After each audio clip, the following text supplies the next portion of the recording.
இப்போ நமக்கு வந்து 2 மெத்தட் பார்த்துட்டோம். Straight straight line method and diminishing balance method or reduction balance method. இது 2 தான் நம்ம இப்போ பார்க்க போகிறோம். இது 3வதா ஜேர்னல் என்ட்ரி எப்படிங்கிறத பார்க்கணும். இது வந்து ஃபஸ்ட்டு பார்த்துடலாம். இப்போது அதுக்கு அடுத்தது வந்து ப்ராப்ளம் ஓரியன்டாக இருக்கிற 2 பார்த்துடலாம். Provision for depreciation account. Provision of depreciation is collected value all depreciation. எல்லா எக்யூப்மெண்ட்டோடதையும் பிளான்ட் அண்ட் மிஷினரியோடையும் கலெக்ஷன் பண்ணுறோம். Provision of depreciation account is an account provision for depreciation which make of his account we are not credited depreciation to asset account. asset accountல credit பண்ணலை,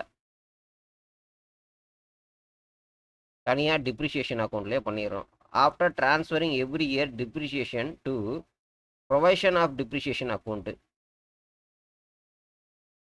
every year we adopt the procedure and asset sale will be transfer sale account total depreciation to credit side asset account. Asset sale பண்ணோன்னா இந்த total டிப்ரிஷியேஷனையும் அசட் அக்கௌண்ட்டுக்கு transfer பண்ணோம். For the calculation of correct profit and loss fixed asset on fixed asset provision used for any method calculating depreciation. எந்த மெத்தட்னாலும் use பண்ணிக்கலாம், but entry தான். There are future in a provision of depreciation account. depreciation account தனியாக பண்ணுறதோட features. Fixed asset may it original cost, அந்த காஸ்ட்டில் எதுவும் deduction பண்ண போகிறதில்ல. Every year depreciation not transfer to the fixed asset. Every year transfer பண்ண மாட்டோம், sale பண்ணுறப்போ ட்ரான்ஸ்ஃபர் பண்ண போகிறோம். Provision of depreciation account is a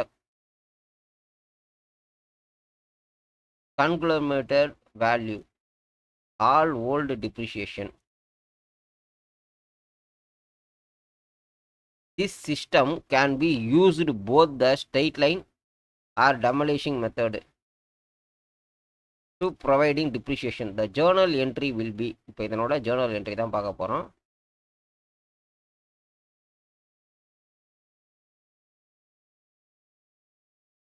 Disposal of an asset, இது தனியாக ஒரு journal entry. Disposal of asset account, இது ஃபைனலில் டிஸ்போஸ் பண்ணுறப்ப யூஸ் பண்ணுறது. இது வந்து தனியாக வந்து டிப்ரிஷியேஷன் அக்கௌண்ட் யூஸ் பண்ணுறது. முதல்ல purchasing of asset, first step purchasing of asset, பேங்க்லேருந்து அசட்டுக்கு டெபிட் ஆகிருக்கு.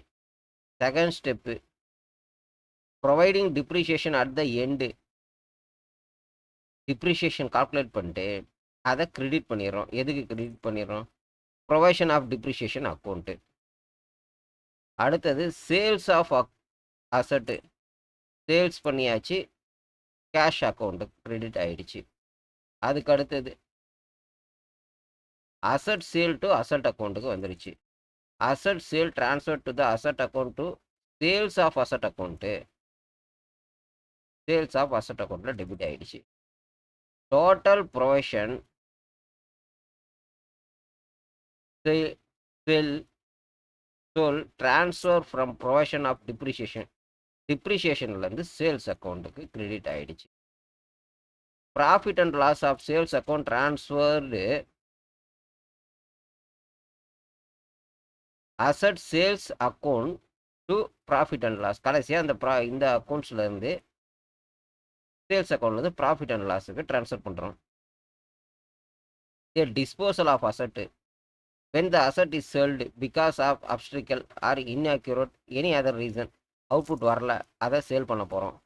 தி cost of asset is transfer to the temporary account, அந்த அக்கௌண்ட்டில் வந்து ட்ரான்ஸ்ஃபர் பண்ணுறோம் டெம்பரவரி அக்கௌண்ட்டுக்கு.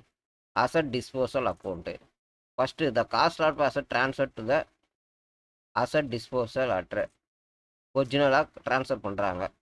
இதுக்கு வந்து டெபிட் ஆகிடுச்சு, இங்கே கிரெடிட் ஆகிடுச்சு. ஓகே. டிப்ரிஷியேஷன் ப்ரொவைட் இனி அசட் ட்ரான்ஸ்ஃபர், டிப்ரிஷியேஷன் அக்கௌண்ட்லேருந்து அசட் டிஸ்போசலுக்கு வந்துடுது. அசட் டிஸ்போசல்லேருந்து ப்ரொவிஷன்ஸ் ஃபார்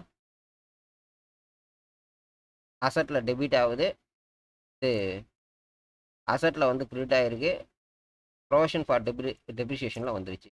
இந்த கிரெடிட் ஆனது depreciation, charge depreciation year of sales charge பண்ணுறோம். என்ன இங்கே டெபிட் ஆகிட்டு திருப்பி அசட் ஆஃப் டிஸ்போசலில் கிரெடிட் ஆகிருக்கு.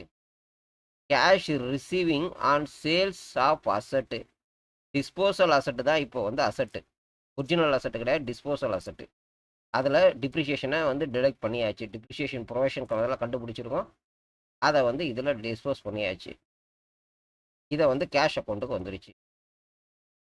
அதாவது கேஷ் அக்கௌண்ட் வந்து இங்கே அசட்டில் கிரெடிட் ஆகிடுச்சு. அடுத்தது லாஸ் ஆஃப் டிஸ்போசல், இதில் எவ்வளோ லாஸ் ஆகிருக்கு, இதை வந்து ப்ராஃபிட் அண்ட் லாஸ் அக்கௌண்ட்டில் டெபிட் ஆகிடுச்சு. Profit on disposal transfer of profit and loss account, இந்த டிஸ்போஸ் அக்கௌண்ட்டில் எங்கே கிரெடிட் பண்ண போகிறோம் எடுத்துகிட்டு போயிட்டேன்னா ப்ராஃபிட் அண்ட் லாஸில் கிரெடிட் பண்ணிடுறாங்க. இது 2 டைப் ஆஃப் ஜேர்னல் என்ட்ரி.